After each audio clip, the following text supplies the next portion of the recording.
ವಿವೇಕಾನಂದರ ಅನೇಕ ವಿಚಾರಗಳನ್ನು ನಾವು ತಿಳಿಯುವ ಪ್ರಯತ್ನ ಮಾಡೋಣ. ಅವರು ಹೇಳ್ತಾ ಇದ್ದರು, ನಾವು ಬಲಾಢ್ಯರಾಗಬೇಕು, ನಮ್ಮ ನಾಡಿನಲ್ಲಿ ಬಿಸಿ ರಕ್ತ ಹರಿಯಬೇಕು, ಆಶಿಷ್ಠರು ದೃಢಿಷ್ಠರು ಬಲಿಷ್ಠರೂ ಆಗಬೇಕು. ನಮಗೆ ಇಂದು ಬೇಕಾಗಿರುವುದು ಕಬ್ಬಿಣದಂತಹ ಮಾಂಸಖಂಡ, ಉಕ್ಕಿನಂತಹ ನರ, ಎದುರಿಸುವುದಕ್ಕೆ ಅಸದಳವಾದ ವಿಶ್ವದ ರಹಸ್ಯದ ಅಂತರಾಳವನ್ನು ಭೇದಿಸಿ ಸಮಯ ಬಂದರೆ ಕಡಲಿನ ಆಳಕ್ಕೆ ನುಗ್ಗಿ ಮೃತ್ಯುವನ್ನು ಎದುರಿಸಿ ತಮ್ಮ ಇಚ್ಛೆಯನ್ನು ಈಡೇರಿಸಿಕೊಳ್ಳಬಲ್ಲಂತಹ ಇಚ್ಛಾಶಕ್ತಿ ನಮಗೆ ಬೇಕಾಗಿದೆ. ಸತ್ಯ ಶಕ್ತಿವರ್ಧಕ, ಸತ್ಯ ಪರಿಶುದ್ಧವಾದುದು, ಶಕ್ತಿ ಅನಂತವಾದಂತಹದ್ದು. ಸತ್ಯ ಶಕ್ತಿಯನ್ನು ಕೊಡುತ್ತದೆ, ಸತ್ಯ ಬೆಳಕನ್ನು ತರುತ್ತದೆ, ಸತ್ಯ ಹೊಸ ಚೇತನವನ್ನು ತುಂಬುತ್ತದೆ. ಹಾಗಾಗಿ ಆ ಶಕ್ತಿಯನ್ನು, ಇಚ್ಛಾಶಕ್ತಿಯನ್ನು, ಪ್ರಚಂಡವಾದಂತಹ ಇಚ್ಛಾಶಕ್ತಿಯನ್ನು, ಕ್ರಿಯಾಶಕ್ತಿಯನ್ನು, ಜ್ಞಾನಶಕ್ತಿಗಳನ್ನು ನಾವು ಪಡ್ಕೋಬೇಕಾಗಿದೆ. ವಾಚಾಡಿಯಾಗಿದ್ದು ವಜ್ರ ಶರೀರಿಯಾಗಿಯೂ ಧ್ಯಾನ ಸಿದ್ಧನಾಗಿದ್ದು ಜ್ಞಾನ ಭಂಡಾರವಾಗಿರಬೇಕು ಎಂಬುದಾಗಿ ಪ್ರಚಾರ ಮಾಡಿದಂತಹವರು. ಹೃದಯ ಕುಸುಮದಂತೆ ಕೋಮಲ, ಆದರೆ ವಜ್ರದಂತೆ ಕಠೋರ ಆಗಬೇಕಾಗಿದೆ. ಇದೆಲ್ಲ ವಿವೇಕಾನಂದರಲ್ಲಿ ಕೂಡ ಇತ್ತು. ಸ್ವಾಮೀಜಿಯವರ ವ್ಯಕ್ತಿತ್ವ ಚಿತ್ತಾಕರ್ಷಕವಾಗಿತ್ತು. ಅವರು ಆಜಾನುಬಾಹುಗಳು, ವಿಶಾಲವಾದ ನಕ್ಷತ್ರದಂತೆ ಹೊಳೆಯುವ ಕಂಗಳು ಅವರಿಗೆ. ಬ್ರಹ್ಮ ತೇಜಸ್ಸನ್ನು ಹೊರಸೂಸುತ್ತಿದ್ದ ಮುಖ, ಗೈರಿಕ ವಸನ, ತಲೆಗೆ ಸುತ್ತಿ ಇಳಿಬಿಟ್ಟ ಕಾವಿಯ ರುಮಾಲು. ಒಮ್ಮೆ ಅವರನ್ನು ನೋಡಿದರೆ ಮರೆಯದ ದೃಶ್ಯ ನಮ್ಮ ಕಣ್ಣಿನ ಮುಂದೆ ನಿಲ್ಲುವುದು. ಈ ಪ್ರಪಂಚ ಒಂದು ಗರಡಿ ಮನೆ. ಇಲ್ಲಿ ಅಂಗಸಾಧನೆ ಸಾಮಗ್ರಿಗಳು ಯಾವುದಪ್ಪ ಅಂದರೆ ಕಷ್ಟ ನಷ್ಟ, ಸುಖ ದುಃಖ, ಟೀಕೆ ಹೊಗಳಿಕೆ, ಶತ್ರು ಮಿತ್ರ. ಇವುಗಳೊಂದಿಗೆ ನಾವು ಅಂಗಸಾಧನೆ ಮಾಡಿದಾಗ ನಮ್ಮ ನೈತಿಕ ಶಕ್ತಿ ಬಲವಾಗುತ್ತದೆ ಎಂಬುದಾಗಿ ಪ್ರಚಾರ ಮಾಡಿದವರು, ತಮ್ಮ ಜೀವನದಲ್ಲಿ ಮಾಡಿ ತೋರಿಸಿದವರು ಸ್ವಾಮೀಜಿಯವರು. ಸ್ವಾಮೀಜಿಯವರದು ದೈವದತ್ತ ಪ್ರತಿಭೆ, ದೈವದತ್ತ ವಾಕ್ಧೋರಣೆ. ಅವರು ಮಾತಿನ ಇಂದ್ರಜಾಲಿಕರು. ಭಾವಗಳು, ಪದಪುಂಜಗಳು, ಉಪಮಾನಗಳು, ಕಥೆಗಳು, ಉದಾಹರಣೆಗಳು ಅವರ ಮಾತಿನ ಪ್ರವಾಹದಲ್ಲಿ ಕೊಚ್ಚಿ ಹೋಗುವಾಗ ಕೇಳಿದವರು ಆಶ್ಚರ್ಯಚಕಿತರಾಗುತ್ತಿದ್ದರು. ಆ ಮಾತಿನ ಸಮೋಹನಾಸ್ತ್ರಕ್ಕೆ ತುತ್ತಾಗದವರೇ ಇರಲಿಲ್ಲ. ವೇದಾಂತ ತತ್ವದ ಸೂಕ್ಷ್ಮವಾದ ಗಹನ ವಿಷಯಗಳನ್ನು ಇಂದಿನ ವಿಜ್ಞಾನ ಯುಗಕ್ಕೆ ಹೊಂದಿಸಿಕೊಳ್ಳುವ ರೀತಿಯಲ್ಲಿ ಅವರು ವಿವರಿಸುತ್ತಿದ್ದರು. ಅವರ ಬೋಧನೆ ಎಷ್ಟು ವಿಶಾಲವಾಗಿತ್ತೋ ಅಷ್ಟೇ ಆಳವಾಗಿತ್ತು, ಅಷ್ಟೇ ಉದಾರವಾಗಿತ್ತು. ಭರತಖಂಡದ ತತ್ವ, ಸಾಹಿತ್ಯ, ಸಂಸ್ಕೃತಿ ಇವು ಮತ್ತಾವ ದೇಶಕ್ಕೂ ನಾಚಬೇಕಾಗಿಲ್ಲ. ಎಲ್ಲರೆದುರಿಗೆ ಗೌರವದಿಂದ ನಿಲ್ಲುವುದಕ್ಕೆ ಬೇಕಾದ ಸಂಪತ್ತು ನಮ್ಮಲ್ಲಿದೆ ಎಂಬುದನ್ನು ಸ್ವಾಮೀಜಿ ತೋರಿಸಿದರು. ಭರತಖಂಡಕ್ಕೆ ಒಂದು ಗೌರವವನ್ನು ಅವರು ಸಂಪಾದಿಸಿಕೊಟ್ಟರು. 4 ವರ್ಷ ಅಮೇರಿಕಾ, ಇಂಗ್ಲೆಂಡ್ ದೇಶಗಳಲ್ಲಿ ಉಪನ್ಯಾಸ ಮಾಡಿದರು. ಅಲ್ಲಿ ಹಲವು ಕೇಂದ್ರಗಳನ್ನೂ ತೆಗೆದರು. ತಮ್ಮ ಸಂದೇಶವನ್ನು ಸಾರುವುದಕ್ಕೆ ಹಲವರನ್ನು ತರಬೇತು ಮಾಡಿದರು. 1897 ಜನವರಿ 15ಕ್ಕೆ ವಾಪಸ್ಸು ಬಂದು ಭಾರತದ ಉದ್ದಗಲಕ್ಕೆ ಭಾಷಣ ಮಾಡಿದರು. ಇದು ಉಪನ್ಯಾಸ ಜೈತ್ರ ಯಾತ್ರೆ, ರೋಮಾಂಚನಕಾರಿ. ನಮ್ಮ ಜನರಲ್ಲಿ ಸುಪ್ತವಾಗಿದ್ದ ಒಳ್ಳೆಯದನ್ನು ಎತ್ತಿ ತೋರಿಸಿ, ನಿರಾಸೆ ಬಿಡಿಸಿ, ದೌರ್ಬಲ್ಯ ತೊಡೆದು, ಬತ್ತಿದ ಎದೆಗೆ ನವೋತ್ಸಾಹ ತುಂಬಿದವರು ಸ್ವಾಮೀಜಿಯವರು. ನಮ್ಮಲ್ಲಿ ಬೆಳೆದು ಬಂದ ಮೌಢ್ಯತೆ, ನೀರಸವಾದ ಆಚಾರ, ಜಾತಿ ಮತಗಳ ಕಟ್ಟು ಧಿಕ್ಕರಿಸಿದರು. ಸ್ವಾಮಿಗಳು ಎಷ್ಟು ದೊಡ್ಡ ತತ್ವಜ್ಞಾನಿಗಳೋ, ದೈವಭಕ್ತರೋ, ಕರ್ಮಯೋಗಿಗಳೋ, ಧ್ಯಾನ ಸಿದ್ಧರೋ, ಅಷ್ಟೇ ದೊಡ್ಡ ದೇಶಭಕ್ತರೂ ಕೂಡ. ಶ್ರೀರಾಮಕೃಷ್ಣ ಸಂಘ ತೆರೆದರು. ಆತ್ಮನ ಮೋಕ್ಷ ಜಗದ ಹಿತ ಎಂಬ ಗುರಿಯನ್ನು ಅದರ ಮುಂದೆ ಇಟ್ಟರು. ತಮ್ಮ ಸಂದೇಶವನ್ನು ಭರತಖಂಡದಲ್ಲೆಲ್ಲ ಕಾರ್ಯಗತ ಮಾಡಲು ಹಲವು ಕೇಂದ್ರಗಳನ್ನು ದೇಶದಲ್ಲೆಲ್ಲ ತೆಗೆದರು. ಈಗ ಆ ಸಂಸ್ಥೆ ವಿಶ್ವದಲ್ಲೆಲ್ಲ ಹರಡಿದೆ. 4/7/1912 ತಮ್ಮ 31ನೇ ವಯಸ್ಸಿನಲ್ಲಿ ಧ್ಯಾನಾವಸ್ಥೆಯಲ್ಲಿ ಈ ಪ್ರಪಂಚವನ್ನು ತೊರೆದರು. ಇಂತಹ ಮಹಾತ್ಮರು ಜನ್ಮಧಾರಣೆ ಮಾಡಿದಾಗ ಪಿತೃಗಳು ಆನಂದಿಸುವರು, ದೇವತೆಗಳು ಸಂತೋಷದಿಂದ ನೃತ್ಯ ಮಾಡುವರು, ಭೂದೇವಿ ತಾನು ಪವಿತ್ರಳಾದೆ ಎಂದು ಸಂತೋಷಿಸುವಳು.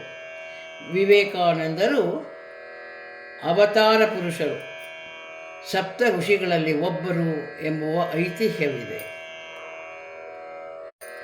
ಆಯುಷ್ಯ ಎನ್ನುವುದು ಹಿಂದಿನ ಜನ್ಮದಿಂದ ಬರುವ ಕರ್ಮಫಲ ಮತ್ತು ಗಳಿಸಬಹುದಾದ ವಿದ್ಯೆ ಮತ್ತು ಮರಣ. ಈ ವಿಷಯಗಳು ಶಿಶು ತಾಯಿಯ ಗರ್ಭದಲ್ಲಿರುವಾಗಲೇ ನಿರ್ಣಯವಾಗಿರುತ್ತದೆ. ಅದರಂತೆ ವಿವೇಕಾನಂದರ ಜೀವನವು ಕೂಡ ಮುಗಿತವನ್ನು ಮಾಡಿತು. ಸಂಭವಾಮಿ ಯುಗೆ ಯುಗೆ. ಭಾರತವರ್ಷೀಯ ಧರ್ಮಗ್ರಂಥಗಂಧಿತ ದಿವ್ಯ ಉಡಿಯಲಿ ಶ್ರೀ ವಿಶ್ವನಾಥ ದತ್ತ ಮಹಾಶಯಂ ಪರಮಧೀರ ಗಾಂಭೀರ್ಯದಿಂ ಜನ ಧನ ಸೌಭಾಗ್ಯದಿಂ ಸನಾತನ ಧರ್ಮದೈಶ್ವರ್ಯದಿಂ ಮೇಣದಿಕ ಸಚ್ಚಿಂತನಶೀಲತೆಯಿಂ ಮೆರೆದೋ ಕೀರ್ತಿಯ ಪತಾಕೆಯನ್ ಏರ್ಪಡಿಸಿದಂ ಗಗನದೆತ್ತರಕ್ಕೆ. ಶ್ರೀ ವಿಶ್ವನಾಥ ದತ್ತಂ ಪರಮ ಸಾಧ್ವೀಮಣಿ ಶ್ರೀಮತಿ ಭುವನೇಶ್ವರಿ ದೇವಿಯ ಅಗ್ನಿ ಸಾಕ್ಷಿಯಲಿ ಪಾಣಿಗ್ರಹಣಗೈದು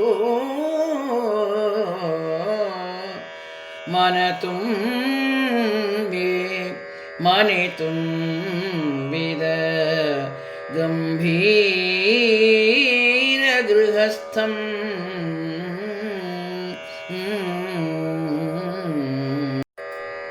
ಸನಾತನಿ ಪರಮಸತಿ ವಿಶ್ವನಾಥ ದತ್ತನ ಅರ್ಧಾಂಗಿ ಭುವನೇಶ್ವರಿ ದೇವಿಯುಂ ತನ್ನ ರತ್ನಗರ್ಭಾಶಯದೊಳ್ ಆಗಲೇ ಸುಪುತ್ರಿದ್ವಯರಂ ಪಡೆದೋ ಧನ್ಯಳಿರ್ದೊಳಂ. ಅವಳಿಗೆ ಕುಲಪುತ್ರನಂ ಪಡೆವ ಅತ್ಯಾಸೆ ಗಗನವೇದುದು. ಶಿವಭಕ್ತಿ ಪರಾಯಣೆಯ ಹೃನ್ಮನங்கள் ನಿಚ್ಚಹ ತೊರೆದು ಲೋಕದ ಇತರ ತಾಯಂದಿರ ತೆರದೆ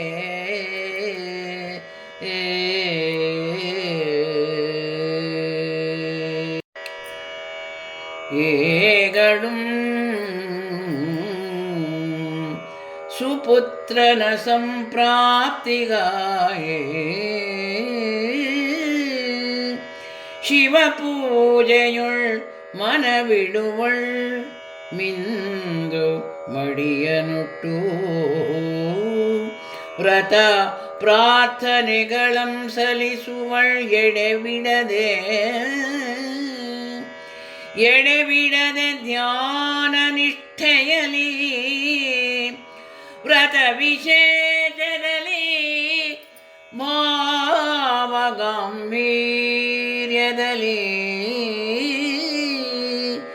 ಭಕ್ತಿಯುಂ ತುಂಬಿ ಕಂಗಳಲ್ಲಿ ಕಂಗಳಲ್ಲಿ ಮುಕ್ತಾಶ್ರುಗಳ್ ಉದುರಿದವು ಹನಿ ಹನಿಯಾಗೆ. ಪಗಲ್ ಇರುಳ್ ಅದೇ ಧ್ಯಾನ, ಅದೇ ಕನಸು, ಅದೇ ನನಸು.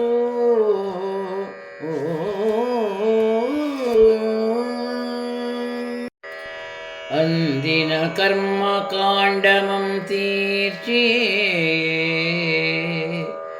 ಭಾವನಾ ಭಾರದಿಂ ರಾತ್ರಿಯಲ್ಲಿ ಸಜ್ಜೆಯಂ ಸೇರ್ದು ಪವಡಿಸಿದ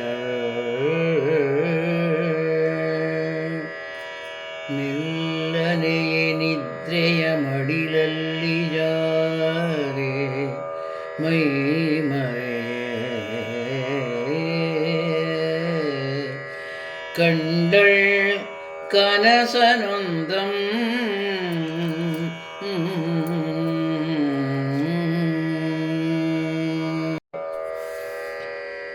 ವಿಸ್ಮಯ ವಿಭ್ರಮೆಗಳಿಂದೆ ಗರಬಡಿದವೋಲ್ ಬಿರುಬಿರನೆ ನೋಡಿದಳ್ ನೆಟ್ಟ ನಿಟ್ಟಾಲಿಗಳ್ ಚಲಿಸದೆ ಕೈಲಾಸ ಪರ್ವತ ಅಗ್ರದಿಂದೆ ಇಳಿತಂದ ಈಶ್ವರಂ ಎದುರುವೆತ್ತು ನಿಂದಂ ಜಟಾಜೂಟ ಶೋಭಿತ ತ್ರಿಶೂಲಧರಂ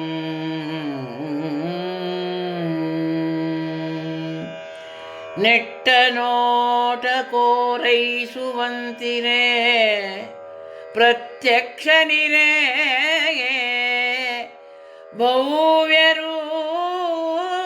ಭವ್ಯರೂಪಿನೆದು ನುಡಿವೆನೆನೆ ಬಾಯಿ ಬಿರಿಯದಾಯ್ತು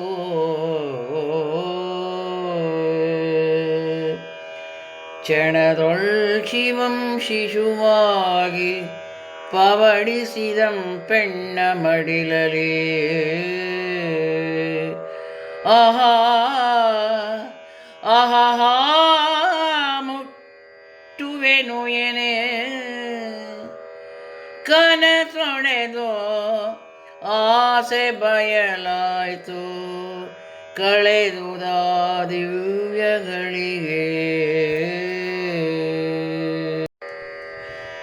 ತನು ಮನಂ ಒಯ್ಯನೆ ತೋಷದಿಂ ಪುಟಿದು ಪುಳಕಂ ಆದುದು ಆನಂದ ಮೋದದಿ ಭಕ್ತಿಯಿಂ ಶಿವನಿಂಗೆ ಪರಕೆಗೊಂಡಳ್ ಕೈ ಮುಗಿದು ಮತ್ತೆ ಮತ್ತೆ ಬೇಡೆ ಶಿವನಿಂಗೆ ಪರಕೆಗೊಂಡಳ್.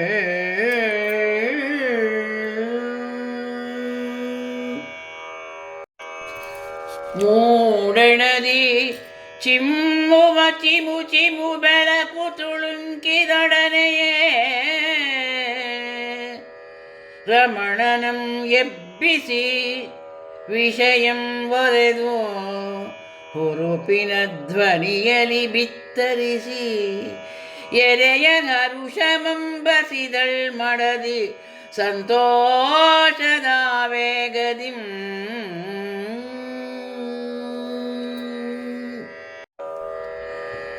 ದಂಪತಿಗಳ್ ಮನಂ ಉದಿಸಿ ಸಾನುರಾಗದಲ್ಲಿ ಭವಿಷ್ಯಮಂ ತಂ ತಮ್ಮೊಳ್ ನೆನೆದು ರೂಪಿಸುವರ್ ಮನೋಗತಿಗೆ ಅನುಗುಣಮಾಗೆ. ಆಗಳ್ ಈಗಳ್ ಶುಭ ಶಕುನಂ ತೋರ್ದಪವು ತೋಷಮಂ ಇರ್ಮಡಿಗೊಳಿಸುವಂತೆ ಶಿವನ ಪೂಜೆಗೆ ಕುಳಿತೊಡನೆ ಶಿವನ ಮುಡಿಂ ಪೂ ಉದುರಿ ಬೀಳ್ದೋ ಪ್ರಸಾದಂ ಲಭಿಸಿ ಮುದಗೊಳ್ಳುವುದು ಸಂಭ್ರಮಿತಮನಂ.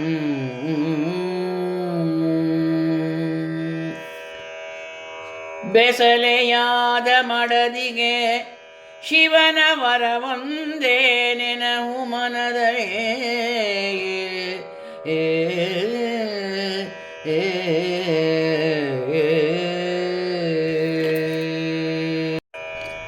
ಸ್ವಸ್ತಿ ಕ್ರಿಸ್ತಾಬ್ದ 1863 ಸಂವತ್ಸರದ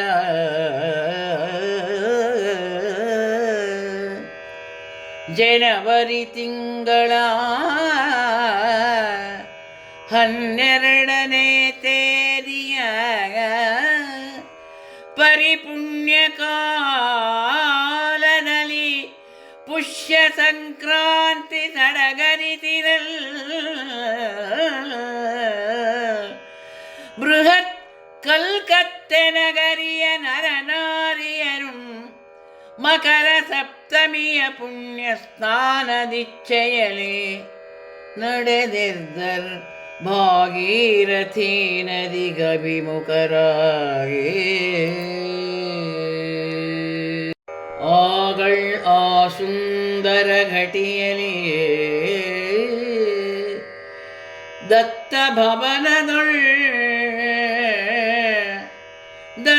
ಭವನದೊಳ ಮನೆಯೊಳ್ ಸಂಜನಿಸಿತೊಂದು ಸುಸುಂದರ ಚಿಶು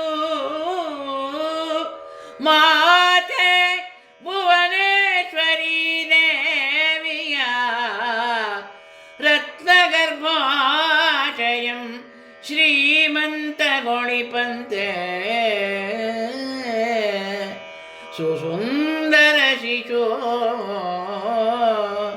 ದತ್ತ ಭವನದೊಳ ಅರಮನೆಯುಳ್ ಸಂಜನಿಸಿತು.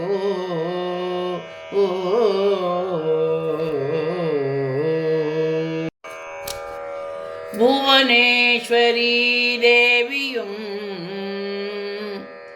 ತನ್ನಾತ್ಮರುಂದ್ರ ಸತ್ವದ ಬಹಿಶ್ವರ ವಿಗ್ರಹವಂ ಕಣ್ಕೀಳಿಸದೆ ಕಂಡು ಸಿತಸ್ಮಿತವದನೆಯಾಗಿ ಎದೆಗೆತ್ತಿನಲ್ ಮುದ್ದಿಟ್ಟು ಶಿವನ ಅನುಗ್ರಹಮಂ ನೆನೆದು ನಮಿಸಿ ನುತಿಸಿದ ಮನದೇ.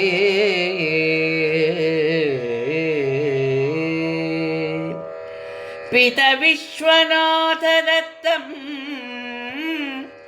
ತಪಸ್ತೇಜೋ ಪ್ರದೀಪಾಕ್ಷಿ ಪುಣ್ಯನಂ ಬಲು ಅಕ್ಕರೆಯ ಸಕ್ಕರೆಯ ಸವಿಸೂಸೆ ಎದೆಗೆತ್ತಿ ಮುದ್ದಿಸಿದಂ ಪರಮಾನಂದದಿಂ.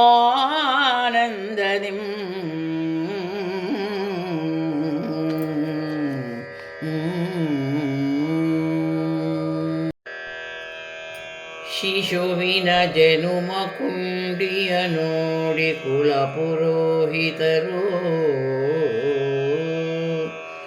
ಭವಿಷ್ಯದ ಯೋಗಾಯೋಗಮಂ ಅಳೆದು ತಿಳಿದು ಮನ ಮೆಚ್ಚುದೆ ಹೊಗಳಿ ಪಾಡಿ ಭಾರತದ ವಿನೂತನ ಭರತನಂ ಹರಸಿದರ್ ಮನ ತುಂಬಿ ಮುಂದೆ ಈ ಜಾತಕನು ಮಹೋನ್ನತ ಭವಿಷ್ಯದ ವೇದಿಯಂ ಏರುವಂ ಭವ್ಯ ಭವಿಷ್ಯಂ ಇದ್ದು ಜಗತ್ಕೀರ್ತಿ ಪಡೆದಪಂ ಸುವಿದ್ಯಾಘನನು ಇವಂ ಎನಲ್ಕೆ ಯಮಗೆ ಸಂತಸ ಉಕ್ಕುವುದು ಶ್ರೀ ಶಿವನ ರಕ್ಷೆ ಇರಲಿ ಇವನಿಗೆ.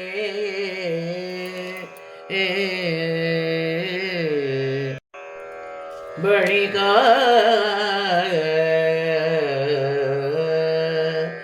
ಶುಭ ದಿನವನೋರೈದು ಶಿಶುವಿನ ನಾಮಕರಣಂಗೈಯೋಡೆ ಪರಿಪೂಜ್ಯ ಪುರೋಹಿತರಂ ಬರಮಾಡಿದಂ ಶ್ರೀ ವಿಶ್ವನಾಥ ದತ್ತಂ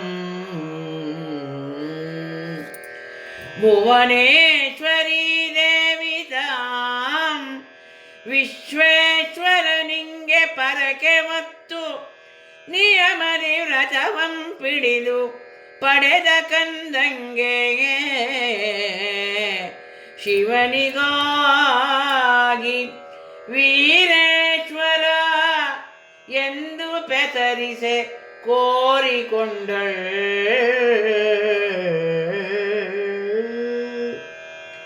ತರುವಾಯದೊಳ್ ವೀರೇಶ್ವರ ಎಂದೇ ನಾಮಕರಣ ಮಾದತ್ತು ಕಂದನಿಗೆ.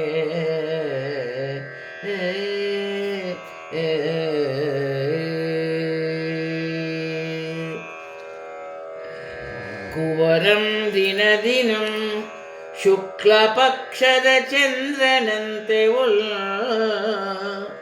ಬೆಳೆಯುತ್ತಿದ್ದಂ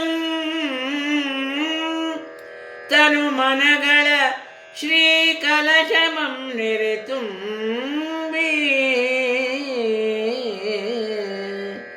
ಶುಕ್ಲ ಪಕ್ಷದ ಚಂದ್ರನಂತೆ ಬೆಳೆಯುತ್ತಿದ್ದನು.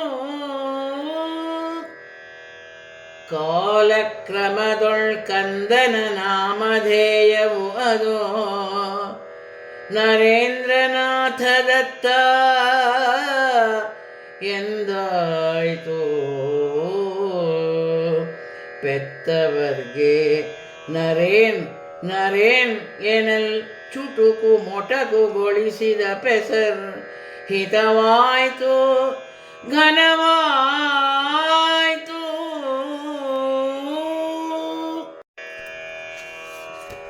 ಪುರುಡಿನ ಮೂರ್ತಿಯೇ ತಾನಾದಪನ ನರೇಂದ್ರನಾಥಂ ಕಾಲಚಕ್ರ ಉರುಳಿ ಕಳೆದು ದಿವಸಮಾನಂ ಬಾಲ ನರೇಂದ್ರನ ತನುಮನ ದಿನ ದಿನಂ ವ್ಯರ್ಚಿ ಬಿಚ್ಚೆಯೊಳ್ ನಿಷ್ಠೆ ಬೆಳೆಯೇ ಕೀಲಿಸಿತು ದೃಷ್ಟಿ ದಿನಚರಿಗೆ ಕೀಲಿಸಿತು ಕೈಲೇಖನಿಗೆ ಕೀಲಿಸಿತು ಕಣ್ಪುಸ್ತಕದ ಪುಟಕ್ಕೆ ಕೀಲಿಸಿತು ಉಸಿರ್ ಸರಸ್ವತಿಯ ಗುಡಿಗೆ. ಶಾಲೆಯ ದಿನಚರಿಯು ಯಥಾವತ್ ಕಳೆದುದು ವಿದ್ಯೆಯು ಹಸ್ತಗತ ಜ್ಞಾನವು ಮನೋಗತ ಹಾಸ್ಯ ಪರಿಹಾಸ್ಯಗಳ ಆಮೋದಪ್ರದದಲ್ಲಿ ಕಳೆವುದು ದಿನಮಾನಂ ಜಲಧಾರೆ ಹರಿಹರಿದು ಹೋಹ ತೆರದರೆ ಅಣುಗರೊಳ್ ರಾಗರಸವಂ ಬಿತ್ತೇ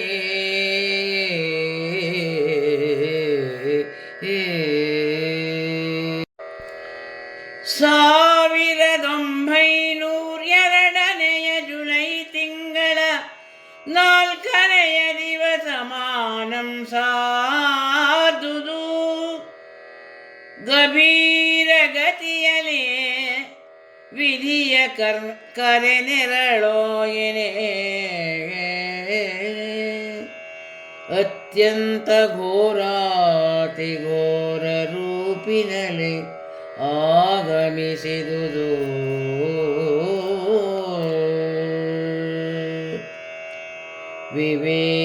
ವಿವೇಕಾನಂದರು ಬ್ರಾಹ್ಮೀ ಮುಹೂರ್ತದೊಳಗೆದ್ದು ಪ್ರಾತಃ ವಿಧಿಯ ತೀರ್ಚಿ ದೇವರ ಕೊಠಡಿಗೆ ಬಂದರು. ನಿಶ್ಶಬ್ದ ನೀರವ ಶಾಂತಿಯಲಿ ಕದವಿಕ್ಕಿ ಧ್ಯಾನ ನಿರತರಾದರು.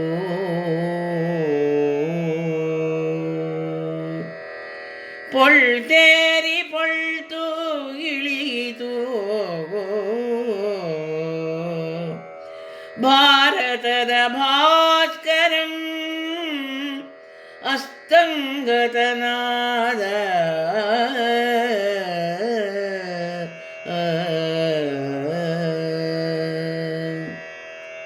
ಸ್ವಾಮೀತಿ ತಮ್ಮಯ ನಿಕಟ ಶಿಷ್ಯನೊಡಗೂಡಿ ಮಹಡಿಯಂ ಏರಿದರು. ವತ್ಸಾಗ ನೀಂ ಜಪಮೋಡೈ ಪೊರಗಡೆಯಲಿ ಎಂದವನ ಕಳುಪಿ ತಾವೊಂದು ಜಪಮಾಲೆಯ ಕೈಕೊಂಡು ಶಿವನಂ ಕುರಿತು ಜಪವನಾರಂಭಿಸಿದರು.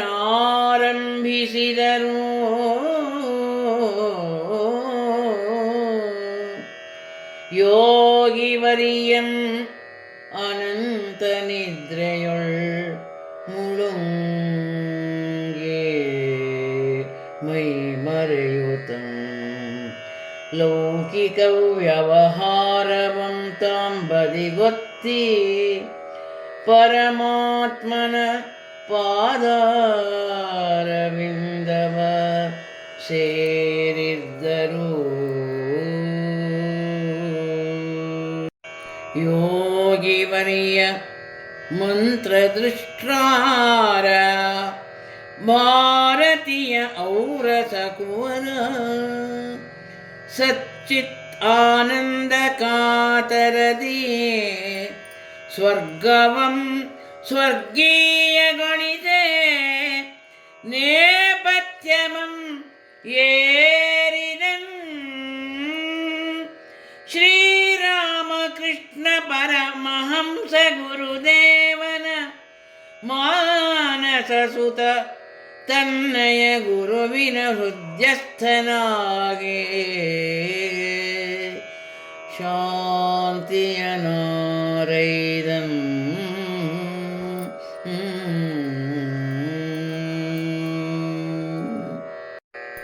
ತ್ರಿಲೋಕ ಪೂಜ್ಯ ವೇದಾಂತ ಕೇಸರಿ ಜಗದ್ಗುರು ಮಾನ್ಯ ಸನಾತನ ಧರ್ಮ ತೇಜ ಸದ್ಧರ್ಮ ದರ್ಶನ ದರ್ಶಿತಾಂ ವೇದಾಂತ ಹೃದಯ ಗತನಾದಂ. ನರಜನ್ಮವಂ ಸಾರ್ಥಕಗೊಳಿಸಿದ ನರೋತ್ತಮ ಎಂದೆನಿಸಿ ನಿಚ್ಚದರಿದ್ರ ನಾರಾಯಣನ ಸೇವೆಗೈದ ಅನನ್ಯತಮ ಕಿಂಕರರ ಕಿಂಕರಂ ಕರ್ಮಜ್ಞಾನಿ ಭಾರತ ಗಗನ ಮಂಡಲದೊಳ್ ಐಕ್ಯವಾದಂ.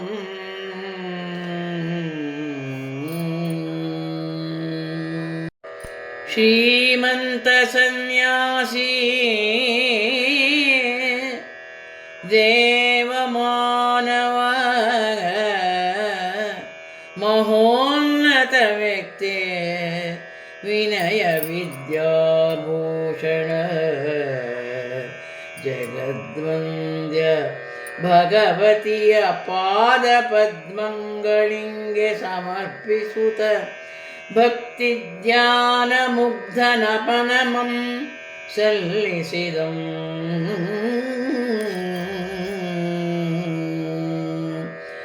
ನಡು ಹರೆಯದ ತರುಣನ ದಿವ್ಯ ಭೌತಿಕ ದೇಹ ಸಂಪುಟಂ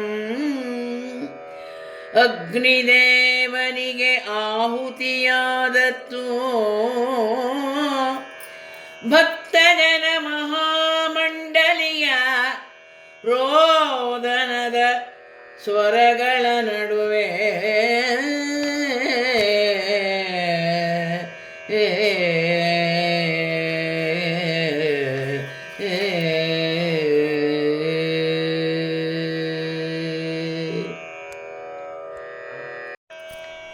ಓ ಸ್ವರ್ಗೀಯ ಸಜ್ಜನನೇ,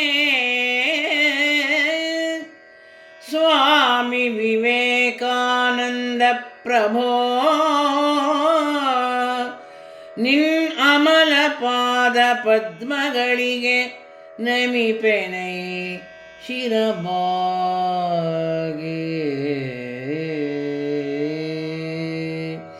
ಸ್ವೀಕರಿಸು ಎಮ್ಮ ಭಕ್ತಿರಸಪೂತ ಪ್ರಣಾಮಗಳನ್ನು, ಮಲ್ಲಿಕಾ ಪುಷ್ಪಹಾರವನರ್ಪಿಸುವೆ ವಿನಮ್ರತೆಯಿಂದಲೀ. ಗುರುವೇ ಪ್ರಭೋ, ಸಜ್ಜನನೇ ಶಿರಬಾಗಿ ಅರ್ಪಿಸುವೆ.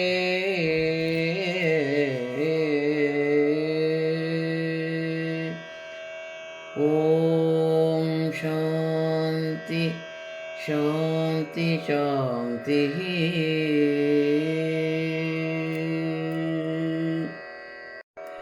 ಸರ್ವೇ ಜನಾಃ ಸುಖಿನೋ ಭವಂತು, ಸಮಸ್ತ ಸನ್ಮಂಗಳಾನಿ ಭವಂತು.